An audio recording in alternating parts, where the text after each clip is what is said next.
Copyright Chris Pizzoloy Envision App Anthony Rapp on September 19, 2017 in Los Angeles.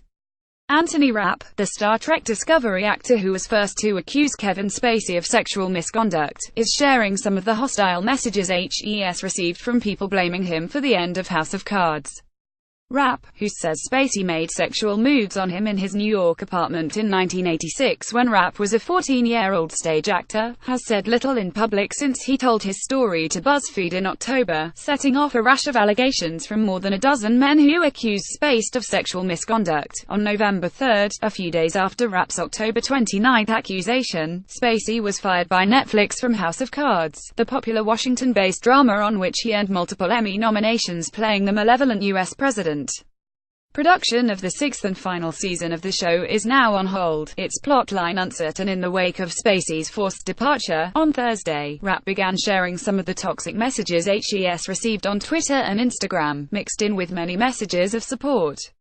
The critical messages he posted accuse him of lying about Spacey and blame him for the fate of Cards. One Twitter user, who goes by the handle Django Stiglitz, griped, "I think the Spacey story could have waited one season for us fans. How would you like if Star Trek gets ruined because someone there was a perv 30 years ago?" An Instagram user calling himself Digital Jude even blamed Rapp for putting the other cast members and crew out of work. Season 6 of House of Cards has been suspended, he wrote. Real people are being affected by this accusation of 3 decades ago. Cast and crew, who now have to find new jobs to feed their families and pay bills. I hope this is what Mr. Rapp wanted. Others accused him of being an attention monger. "I'm convinced you just want the attention," Twitter user WakeBake wrote. Kevin Spacey was drunk and you just cost sick a lot of fans to miss out on one of the greatest actors of all time cause you can't shut up.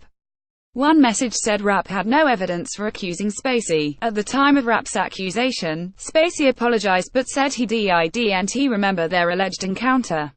"No sympathies here. All right," a named Pam told Rapp. "You demolished a very talented man's career over an incident for which you do not have a shred of evidence it took place, just your word. Furthermore, it happened over 30 years ago and he didn't break any laws." Pathetic.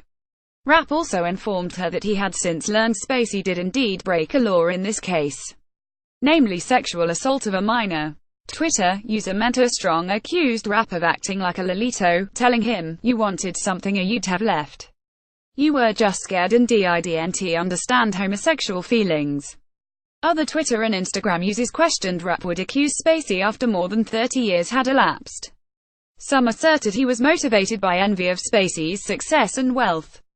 Twitter user Kather Fausti questioned why Rapp forgot the Spacey incident for 30 years, as well as asking what a 14-year-old was doing at a party with drugs and alcohol. Kather Fausti accused him of being motivated by his envy and desire for money. Trolls and harassers aside, Rapp, that on balance, said most of the messages HES received have been positive. He said some of the toxic messages wound slightly but do not sting deeply. Messages of support continued to flow onto his Twitter page on Friday. He said he doesn't believe the things his critics are saying and he will continue to expose all forms of abuse and mistreatment. Spacey has not spoken publicly since his former representative announced he would seek evaluation and treatment on November 1. 2 weeks later, he was photographed at the Meadows, a renowned rehabilitation clinic in Wickenburg, Arizona, known for treating sexual addiction. Related video: Ridley Scott breaks silence on replacing Kevin Spacey in All the Money in the World.